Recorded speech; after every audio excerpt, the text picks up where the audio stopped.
Paramashiva beautifully says how when you remove all the knowledge, all the impression, thoughts, all that you know about the object, simply what is left is the very nature of the object.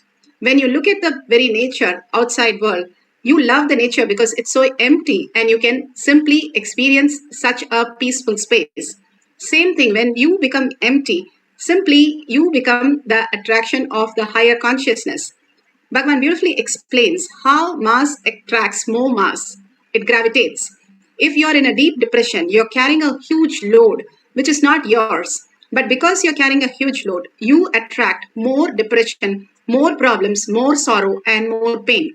When you're ready to unclutch, like how when you lose something very important, very close to you, you feel a deep emptiness. That is the space of unclutch. It's not loneliness, it is aloneness, Bhagavan says.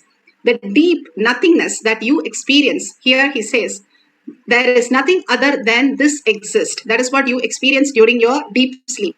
Even if you wake up at 2 o'clock in the night, you're so happy you have 2 hours.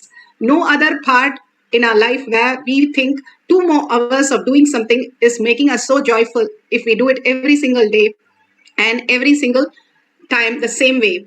And we don't find any joy. We don't get any achievement, any awards, any recognition, nothing. But still,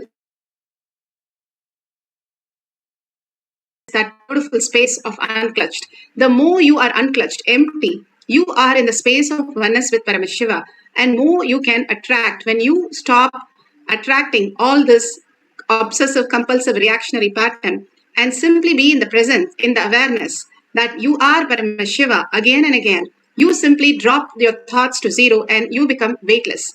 And you do not attract all this, but your space is filled by consciousness. You understand that consciousness is manifesting as your reality. And more you become empty, consciousness can flow through you as the ultimate science, ultimate reality.